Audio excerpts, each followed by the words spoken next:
Cada 21 de octubre, en Portsmouth, se celebra el triunfo naval de Trafalgar. Una batalla que 200 años después sigue ocupando un lugar especial en el corazón de los británicos.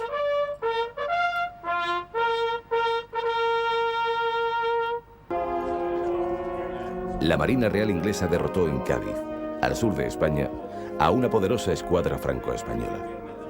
Inglaterra conserva numerosas reliquias de la última gran batalla marítima librada en barcos de vela.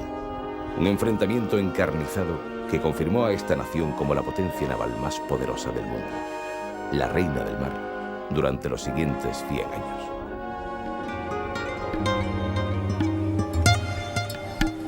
A 2000 kilómetros, en Cádiz, tampoco se ha olvidado la contienda. Sinónimo de dolor, pérdida y derrota para España. Una nación que en el siglo XVIII se sentía dueña de los océanos y que perdió en Trafalgar su gloria, sus mejores barcos y marinos, en una cruel y sangrienta batalla.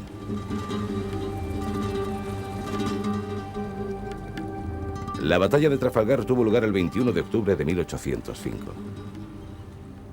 Las guerras navales habían alcanzado entonces tal dimensión que para construir sus barcos, España e Inglaterra acabaron con los bosques propios, nutriendo sus astilleros militares de la madera procedente de Escandinavia, Alemania, Rusia, la India o el Caribe.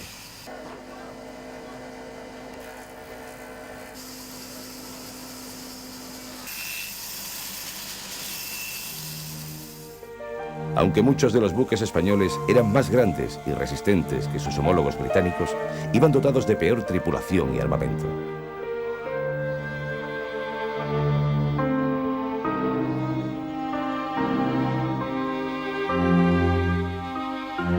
El astillero de la Carraca, en San Fernando, conserva la placa instalada por el rey Carlos IV para recordar aquellos años de plenitud. Tu regere imperio fluctus hispane memento. Acuérdate, España, que tú registe el imperio de los mares.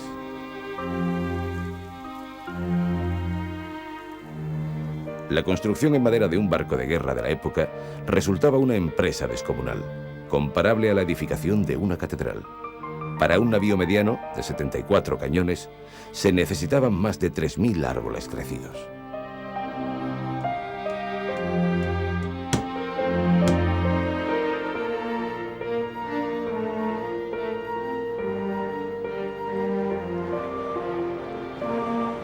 En este fondo de saco de la bahía estaban situados los astilleros de La Habana, donde se fabricaron, con preciadas maderas de Cuba, los buques más grandes de la época. Como el Santísima Trinidad, el mayor del mundo, una joya con 4 puentes y 136 cañones.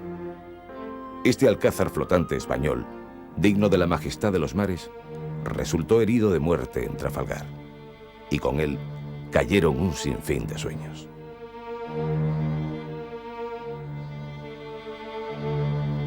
Napoleón, necesitado del poderío naval español, forzó a Carlos IV a una alianza contra Inglaterra, eterna rival de ambos.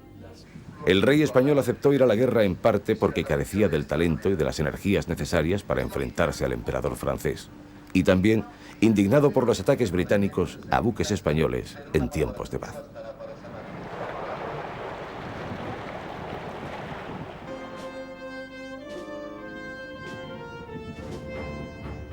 Napoleón, que sabía poco del mar, pretendía que su poderoso ejército invadiese Inglaterra, para lo que trasladó a 160.000 soldados a orillas del Canal de la Mancha, dispuestos a cruzarlo en 2000 buques de transporte.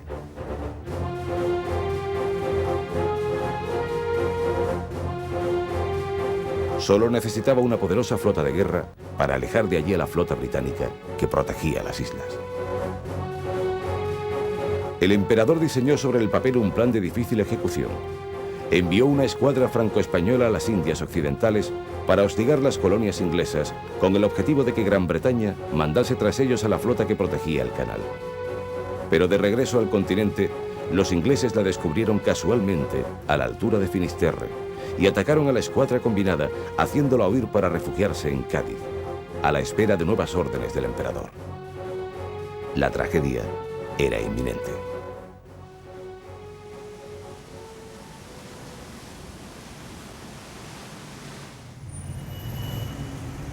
Además de una admirable flota, más entrenada y estimulada que la española, Inglaterra tenía en la batalla de Trafalgar un héroe, Horatio Nelson. La valentía es una cualidad que se le presume a los militares de carrera, así que Nelson era algo más que un hombre con coraje.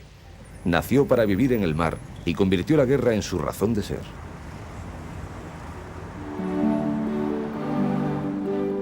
En Inglaterra perdura un verdadero culto al almirante, del que se conservan toda clase de objetos personales.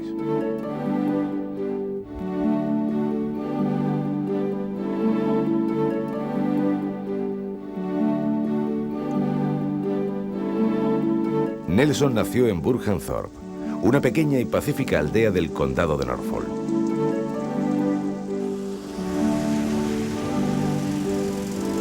Aquí todo le recuerda.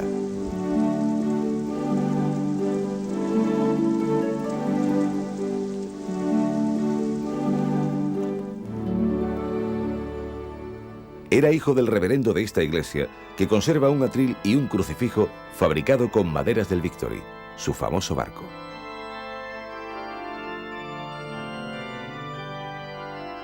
En el pueblo permanecen las tumbas de su familia y hasta el pub lleva su nombre.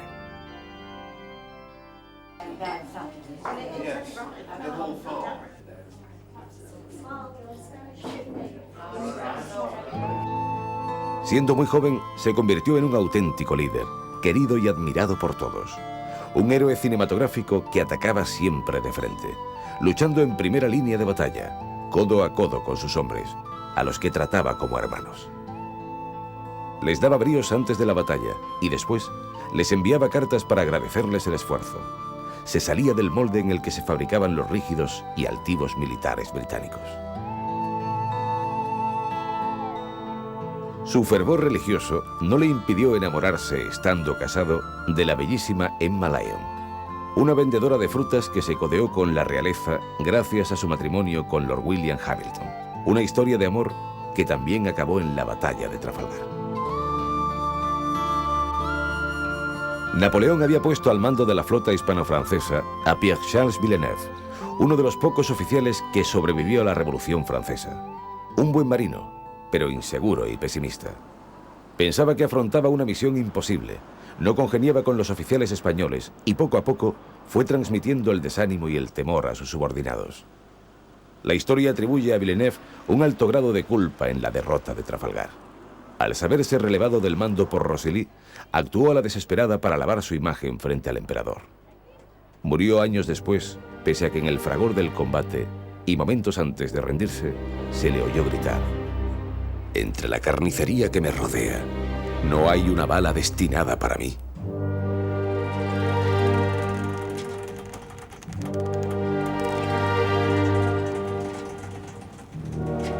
Con Carlos IV, la Marina española entró en una situación desastrosa como consecuencia de la postración del país y de la desidia de sus gobernantes. Muchos barcos se pudrían en los puertos por falta de marineros y otros se perdieron en batallas navales o fueron entregados a Francia. No había tripulaciones instruidas ni posibilidades de crearlas debido a las epidemias y a la miseria que recorría el país.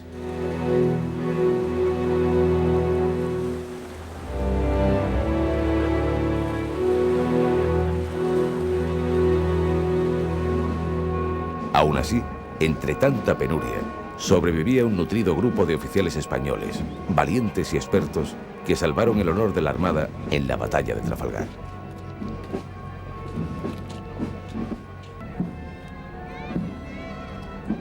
Más hombres de ciencia que lobos de mar, militares como Gravina, Alcalá Galiano, Escaño, Churruca o Valdés, deslumbraron como brillantes científicos que impulsaron la hidrografía, las matemáticas, la astronomía y la ingeniería naval.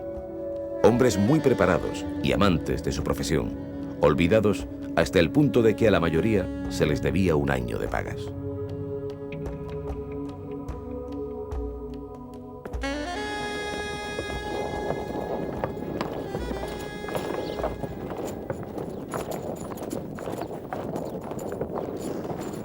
Todo aquello también se perdió en Trafalgar.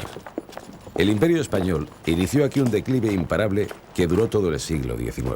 ¡Preparen para Las colonias americanas se fueron independizando de manera paulatina hasta la dolorosa pérdida de Cuba a finales de siglo, que cerró todo un ciclo histórico.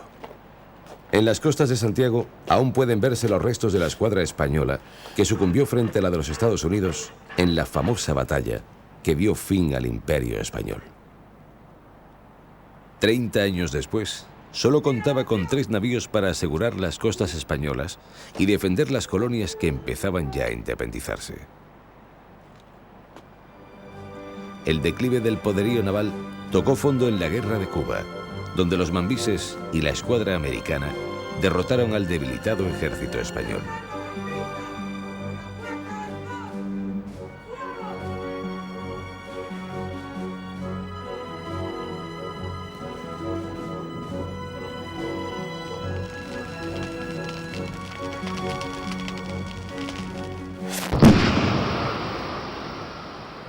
En Cuba aún pueden verse los restos de la batalla naval de Santiago, que libraron los españoles contra los Estados Unidos en un último esfuerzo por conservar la colonia caribeña. Fue la última batalla de un imperio moribundo.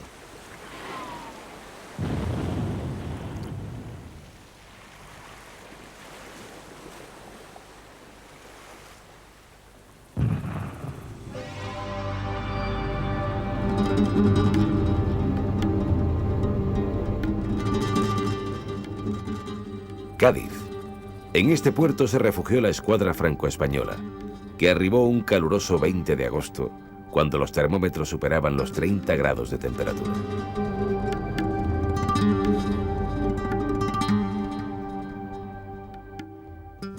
La estampa sería semejante a la que ahora ofrecen los grandes veleros procedentes de todo el mundo, que periódicamente se concentran en la ciudad.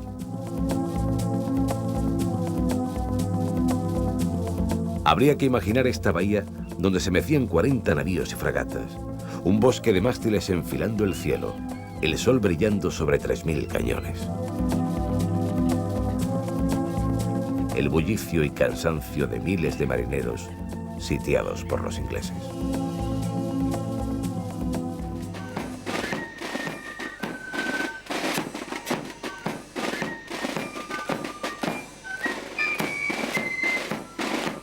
La escuadra británica fue llegando poco a poco y finalmente, el 28 de septiembre, arribó Nelson en el Victory, lo que supuso una inyección de ánimo y moral para los marinos ingleses agotados y aburridos por el largo bloqueo.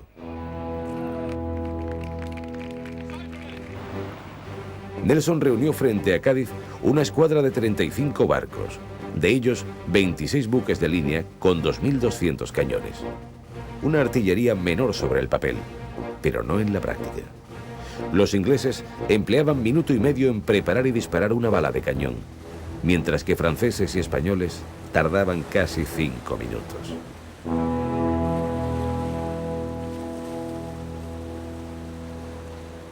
Por otra parte, durante los 2 meses de bloqueo, los marineros ingleses se prepararon intensamente para la batalla.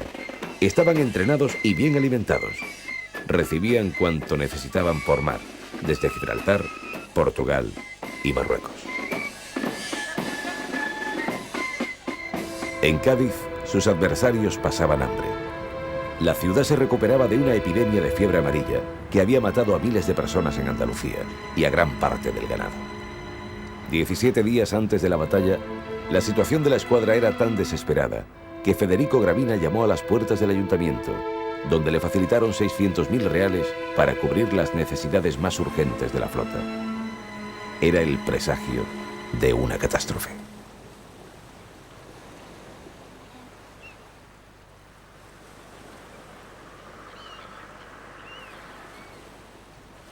Nada parecido a lo que se vivía en el mar.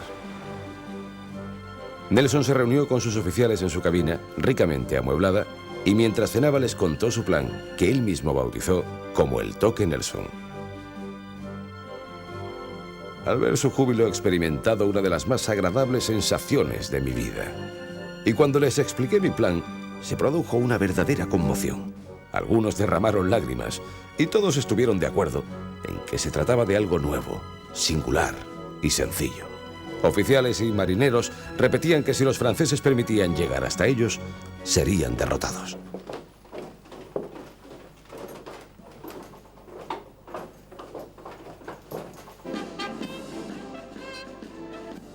El 8 de octubre, Villeneuve también convocó a sus oficiales en el Bucentaure para comunicarles su intención de abandonar Cádiz y enfrentarse a los ingleses en alta mar.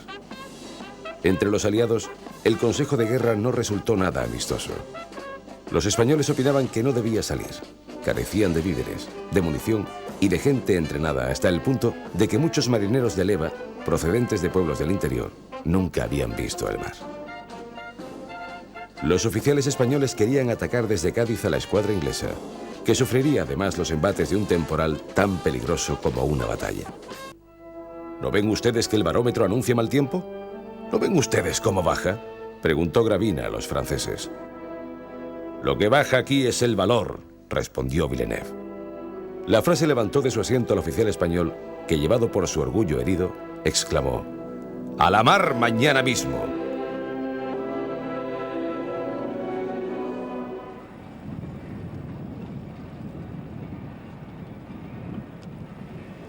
El 19 de octubre, la escuadra abandonó lentamente la ciudad, perseguida por los ingleses.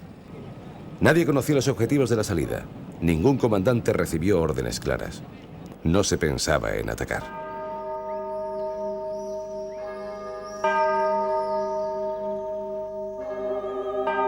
Subidos en las blancas azoteas y torres, con anteojos de larga vista y el corazón acongojado, los gaditanos vieron partir a la flota, que dejó una estela de pesimismo y desolación. Todos temían lo peor. Tanta gente acudió a rezar a la iglesia del Carmen que se organizaron turnos para entrar. Desde allí divisaban la escuadra con sus proas enfilando hacia el cabo de Trafalgar.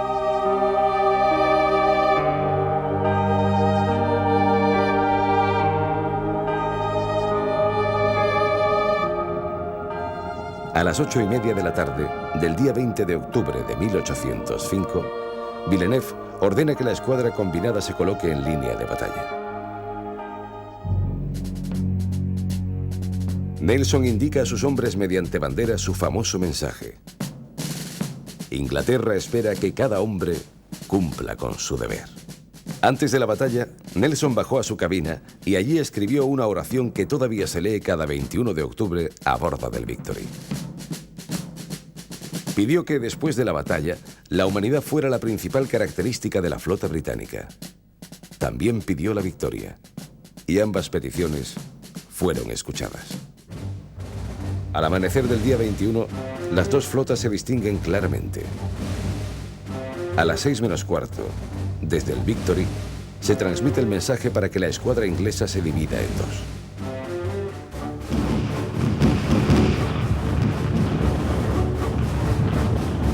Toca zafarrancho. Los tripulantes trasladan los cois para amontonarlos en las bayolas. Lo que antes era una cama se convierte ahora en barrera de protección. No hay marcha atrás.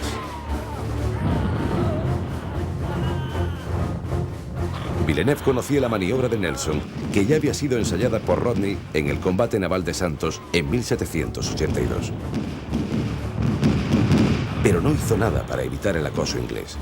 Su decisión de formar una sola línea de batalla, impidiendo a Gravina maniobrar independientemente, privó a los aliados de una fuerza separada, ágil y muy bien situada, lo que hubiese entorpecido a la escuadra de Nelson. Cuando Villeneuve percibe que no hay escapatoria, ordena virar en redondo, desoyendo una vez más a Gravina. Pretende volver a Cádiz, recibiendo el viento a babor, pero solo consigue romper la formación, ahorrándole trabajo a los ingleses. Los marineros se pelean ahora con las velas y las jarcias, vapuleadas por el fuerte viento.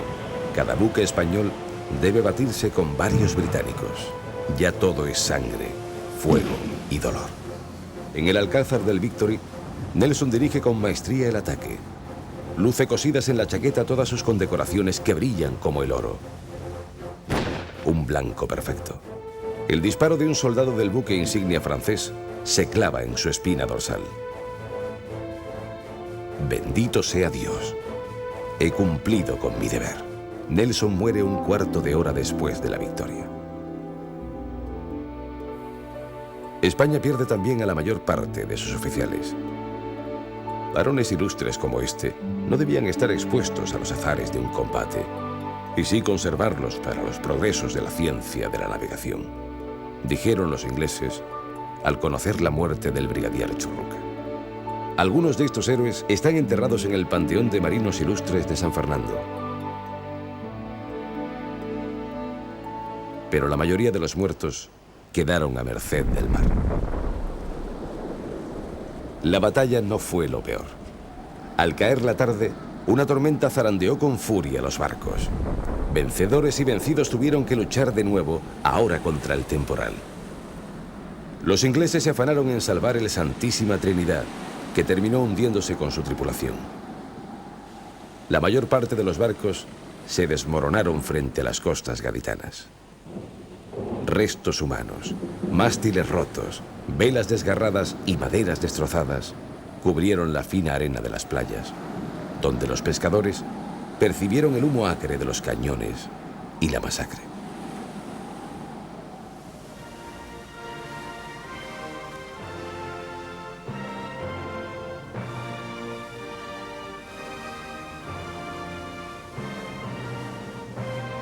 En Gibraltar, una tumba recuerda a los marineros ingleses fallecidos. 5.000 muertos, casi 4.000 heridos y 7.000 prisioneros españoles y franceses. Ese fue el balance de la batalla.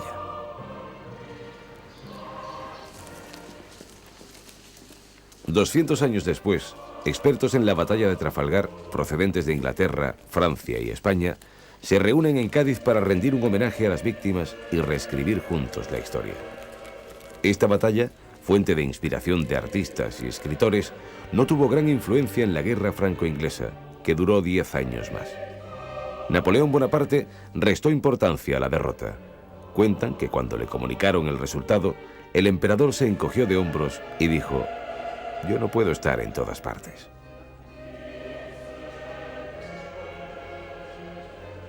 Sí tuvo una gran importancia psicológica sobre las tres naciones. La muerte de Nelson se vivió como un desastre nacional.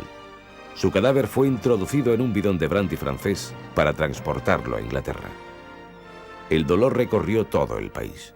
Sus funerales, en la Catedral de Saint Paul, fueron los de un príncipe.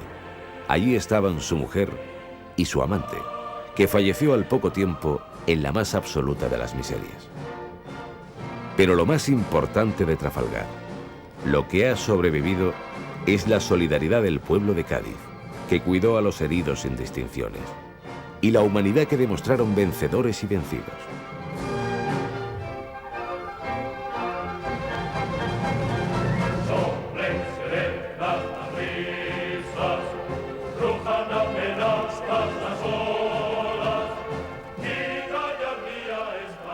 El gobernador de Cádiz envió un mensaje especial al almirante Collingwood, que había tomado el mando tras la muerte de Nelson, y se ofreció a liberar a los marineros que naufragaron por la gran tormenta que siguió a la batalla.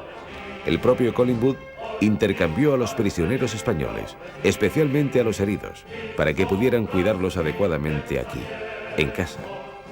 Cada uno de ellos en sus cartas rogó al otro humanidad. De este modo, la humanidad tras la batalla fue uno de los factores principales y unió de manera particular a los británicos y a los españoles. Después de haber estado luchando durante 5 horas, intentando matarse, estaban dispuestos a cuidarse entre ellos como hermanos.